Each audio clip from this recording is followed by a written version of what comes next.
Hello बच्चों, let's see the question and the question is which one of the following ionic species will impart color to an aqueous solution।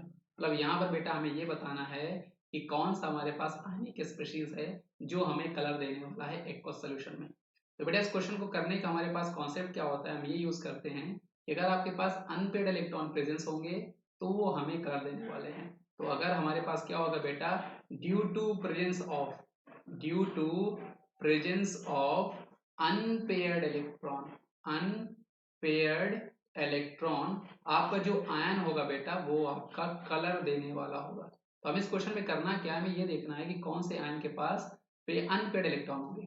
तो यहाँ पर बेटा unpaired electron क्योंकि आपके D block के elements हैं तो मेनली डी ब्लॉक के एलिमेंट्स में अनपेयर्ड इलेक्ट्रॉन आपके डी में पाए जाते हैं, जिसके कारण यहाँ पे डी डी ट्रांजिशन हो रहा होता है और ये हमें कलर इम्पार्ट कर रहे होते हैं। तो ये आपको ध्यान रखना है ना।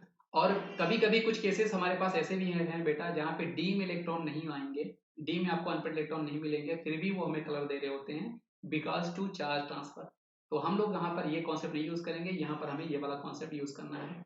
तो इसको बेसिस में जब आप देखोगे बेटा, तो अगर मैं जिंक की बात करता हूँ, जिंक 2+ की, तो एक्चुअल में जो आपके पास जिंक होता है उसका एटॉमिक नंबर 30 होता है और उसका इलेक्ट्रॉनिक कन्फिग्रेशन आपका होता है बेटा आर्गन 4s2 और आपके पास 3d10 होता है। तो अगर मैं जिंक 2+ का लिखूंगा बेटा तो 2 इलेक्ट्रॉन आपको यहाँ से रिमूव करने पड़ेंगे, आउटर मोस्ट इलेक्ट्रॉन से, आउटर मोस्ट शेल से हम इलेक्ट्रॉन को रिमूव करते हैं।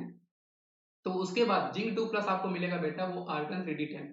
यहाँ पर आपके पास पूरी तरह से पेयर्ड इलेक्ट्रॉन है, इसलिए ये आपको बेटा कलर नहीं देगा, ये आपका कलरलेस आयन होगा, है ना। ऐसे अगर मैं कॉपर प्लस की बात करूं बेटा तो इसका एटॉमिक नंबर 29 होता है।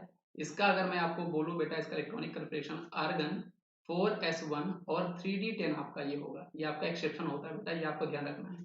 अब अगर मैं कॉपर आयन की बात करूं बेटा तो प्लस मतलब एक इलेक्ट्रॉन आपको रिमूव करना है, तो इलेक्ट्रॉन हम लोग जो रिमूव करेंगे बेटा वो हम लोग आउटर मोस्ट से करेंगे। तो 4s से एक इलेक्ट्रॉन जाएगा क्योंकि आपका आउटर रहेगा, तो यहाँ पर आपको 3d10 मिलेगा, ये भी आपका पेयर्ड है और पेयर्ड होने के कारण बेटा ये भी आपका कलरलेस हो जाएगा। अब मैं आपको अगले सी ऑप्शन की बात करता हूँ जिसका एटॉमिक नंबर 22 होता है, टाइटेनियम 4+। इसका इलेक्ट्रॉनिक कन्फिग्रेशन बेटा आपका कैसा बनेगा, आर्गन 4s2 और 3d2, ये आपका बेटा टाइटेनियम का हुआ करता है। लेकिन हमें किसका लिखना है, टाइटेनियम 4+ का। तो जब आप 4 इलेक्ट्रॉन रिमूव करोगे बेटा तो 2 इलेक्ट्रॉन हम एस से रिमूव करेंगे, फिर 2 हम डी से करेंगे। तो यहाँ पर बेटा आपको जो फाइनल आयन का मिलने वाला है तो आपको आर्गन मिलेगा, ये भी आपका पेयर्ड है बेटा, इसलिए ये भी आपका कलरलेस हो जाएगा क्योंकि यहाँ पर हमें अनपेड इलेक्ट्रॉन मिले ही नहीं है। इस क्वेश्चन का सही जवाब हमारे पास ऑप्शन नंबर डी हो जाएगा बेटा, क्योंकि यहाँ पर आपको पेयर्ड मिलने अनपेयर्ड इलेक्ट्रॉन मिलने वाले हैं। कैसे बेटा, इसका एटॉमिक नंबर होता है 24, ये आपका कैसा बनेगा बेटा, आर्गन 4s1 और 3d5 मिलने वाला है, ये आपका एक एक्सेप्शन होता है बेटा इलेक्ट्रॉनिक कन्फिग्रेशन का, ये आपको ध्यान रखना होता है।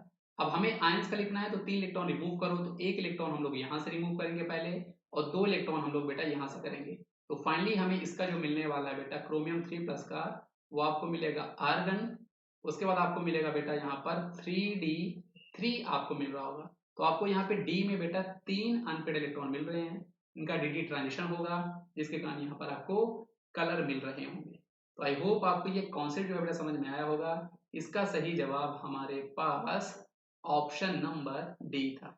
सो थैंक यू बच्चों।